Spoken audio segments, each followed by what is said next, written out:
They tell me that I'm never. Halo semua, salam sejahtera Malaysia, tuan-tuan dan puan-puan. Selamat datang ke channel Fairs Lifestyle.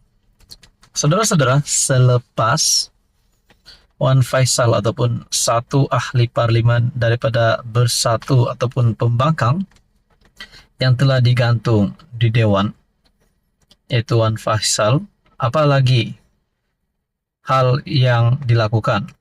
Kerana satu kali lagi nama Wan Faisal disebut bakal disaman. Disaman berapa? Itu terpulang kepada Rafizi. Dan pada akhirnya berkaitan dengan isu ini, saudara-saudara, dituduh guna duit kementerian bayar macai, Rafizi nak saman Wan Faisal.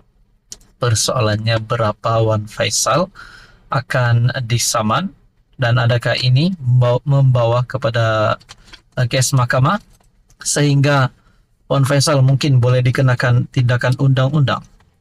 Perkongsian daripada Malaysia Kini bertarikh 14 September, Menteri Ekonomi Rafizi Ramli berhasrat memulakan tindakan undang-undang terhadap Ketua Pemuda Bersatu Wan Ahmad Faisal Wan Kamal atas dakwaan memfitnahnya.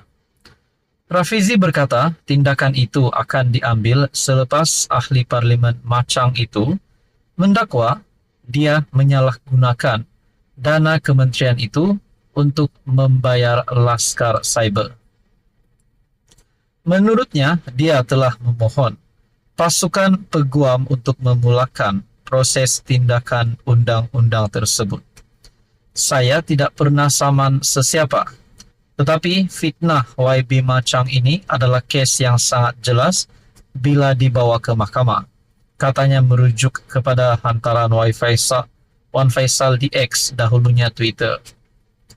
Wan Faisal sebelum itu mengulang siar hantaran pengguna X @RichardPower yang menyebut nama dua pempengaruh media sosial dan mendakwa mereka dibayar Rafizi untuk mempertahankan kerajaan.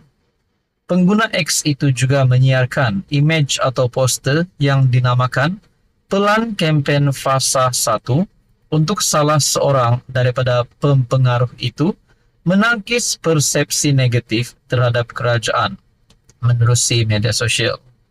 Semua ni macai belaan Rafizi Ramli. Sedapnya guna duit kementerian buat kerja macai politik, tulisnya. Wow, akhirnya ini bukan lagi cerita kedai kopi. Akhirnya Rafizi memulakan tindakan undang-undang terhadap Ketua Pemuda Bersatu Wan Ahmad Faisal. Adakah dengan ini Wan Ahmad Faisal berisiko untuk jatuh, berisiko untuk dipecat, berisiko untuk menerima impak yang buruk di dalam karier politiknya? Tuan-tuan dan puan, apa komen Anda? Halo semua, salam sejahtera Malaysia. Saudara-saudara, tuan-tuan dan puan yang amat dihormati. Akhirnya PN dalam satu kejutan besar. Ini adalah berkaitan dengan MOU ataupun perjanjian bersama dengan kerajaan yang melibatkan peruntukan yang sama rata bagi ahli parlimen kerajaan dan ahli parlimen pembangkang. Namun saudara-saudara, PN telah sebulat suara menolak MOU dengan kerajaan Madani. Adakah ini akan memberi kesan yang buruk kepada pembangkang sendiri, PN, ataupun memberi kesan yang buruk kepada Anwar Ibrahim sebagai Perdana Menteri? Kerana akhirnya ada yang mengungkit manifesto ataupun janji daripada Pakatan Harapan untuk memberikan peruntukan yang sama rata bersama dengan ahli parlimen pembangkang. Ini menjadi persoalannya. Saudara-saudara, perkongsian daripada Syabuddin Husin bertarikh 15 September, memang patut PN tolak MOU dengan kerajaan Madani. Blok pembangkang PN akhirnya menolak secara mutlak MOU dengan pihak kerajaan yang merupakan syarat untuk ahli-ahli parlimen mereka diberikan peruntukan kewangan oleh kerajaan Madani bagi kawasan masing-masing. Ketua Pembangkang Hamzah Zainuddin memberi 4 sebab penolakan tersebut. Saudara-saudara, adakah patut Pembangkang ataupun PN menolak MOU tersebut? Dengan ini mereka tidak akan mendapat peruntukan Dan dengan ini, adakah mereka akan berhadapan dengan kesukaran bagi menghadapi PRK, PRU ataupun PRN? Adakah dengan ini pengundi-pengundi PN akan melompat kepada PH? Kita pun tak tahu. Ketua Pembangkang Hamzah Zainuddin memberi 4 sebab. Pertama, MOU yang disediakan bertentangan dengan perlembagaan persekutuan, di mana beberapa syarat yang dikenakan dikhawatiri boleh menjejaskan hak keistimewaan orang Melayu dan Bumiputra.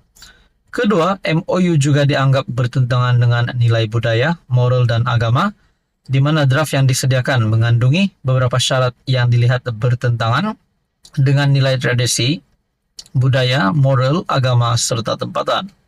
Ketiga, ia boleh disalah tafsir dan terdedah kepada salah guna kuasa kerana MOU itu tidak mempunyai mekanisme yang jelas dan keadaan ini boleh membuka ruang kepada berlakunya pelanggaran, mungkir janji atau ketidakpatuhan secara ex parte sebelah pihak.